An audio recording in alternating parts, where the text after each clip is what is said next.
In this video, we'll take a look at painting 3D models in Procreate with a focus on material settings. We have our default 2D artworks here in the gallery, but we also have the Procreate model pack downloaded.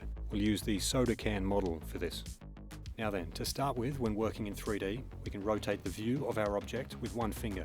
We can zoom, rotate and reposition our view by pinching and dragging with two fingers, and the point at which our view pivots around is going to be set at the point between our two fingers whenever we move our view. Pretty handy.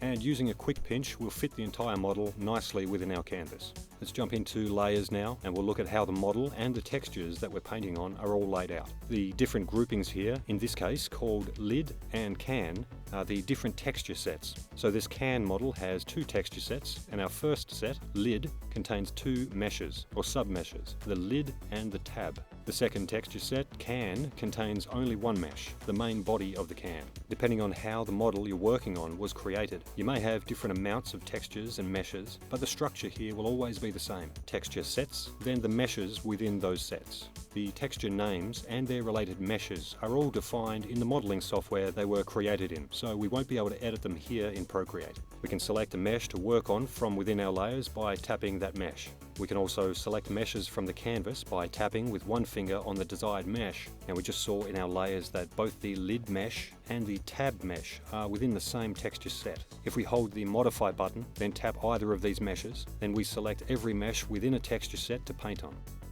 Let's undo this and head back to our layers. Whenever we tap a mesh to work on, we see the layers inside that texture set.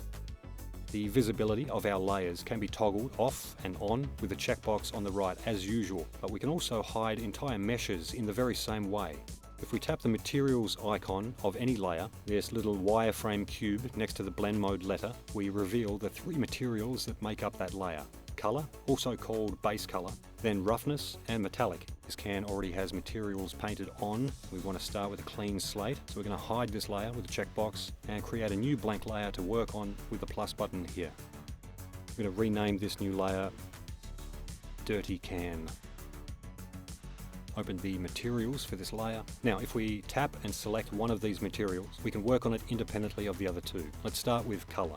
All of our brushes will work the same in 3D, so do have a bit of fun playing with the blend and wet mix brushes when painting your models. Let's use color drop to move things along. Push up the threshold. Lovely. Color is only part of the story, however. Let's head back to our layers and look at roughness next. When painting roughness, anything painted with white or lighter grays will appear more rough. So let's grab white, and as we color drop this across the roughness of our can, it will appear more dull.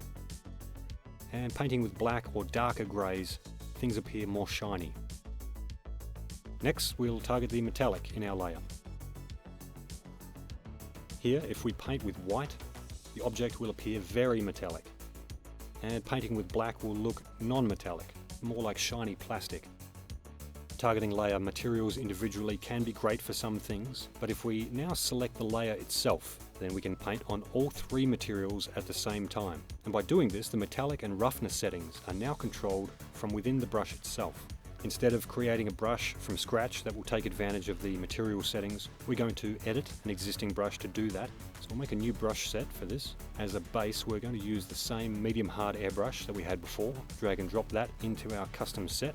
Let's tap our selected brush, which brings us into Brush Studio. We'll find the material settings on the left, near the bottom, just here. Let's edit our brush's metallic settings first. First here is the amount slider. If we have this set to the left, our brush paints no metallic at all.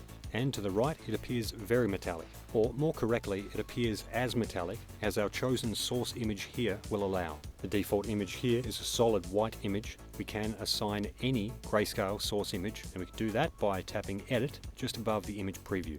Now we'll find different options for importing an image just here. For the sake of this demonstration, let's grab an image from the source library. Something dirty. Now keeping in mind that the lighter values of this image will show as more metallic, we're going to invert the values of our source image. We can do that by tapping with two fingers inside the editor. We can also use two fingers to rotate our source image in 90-degree turns. But this all looks pretty good, so let's hit done. Now we can use the scale slider just here to scale the chosen metallic texture within our brush stroke. Okay, let's do the same, but for the roughness of our brush. By default, roughness is set to 50%. To the far left, we have a very glossy surface, even in those areas where the metallic values are weak. Turning the roughness amount to the right gives us a very dull look, but we still get a darker result from those more metallic areas of the brush. We'll grab a source image for roughness now. Now this image can be anything. It doesn't have to be the same as the metallics, but we're going to use the same image, Rust 1, and we'll use it at the same scale. Using the same image means that we're targeting the same areas, just with roughness this time. And this is going to let us control how shiny or dull only the more metallic areas that we defined before could be. For this first brush, we're going for a dirty metal, so set the amount of roughness to let a little bit of that shiny metal through. Pretty happy here, but before we leave, as long as we're making and testing brushes, it's a good idea to pop down to about this brush and give this brush an appropriate name. Yeah, maybe a more appropriate name. Better. So let's hit done and we can take our new material brush for a spin. So let's just start painting. We have our whole layer selected. We're using the same blue as we had before. Be gone shiny plastic and hello slightly dirty metal. Lovely. Now we get a bit of the environment reflecting in the object. Pretty nice, not quite dirty enough for my liking. Let's make a duplicate of this brush and make some quick changes. Just one change. Actually, we're going into roughness. Going to push the amount up to 80%. And we'll call this brush Rusty Can. Hit done. We'll grab a nice rusty color. Bit darker, that's nice. And now with the same brush setup, just using a different color and a bit more roughness, we get a very different material outcome.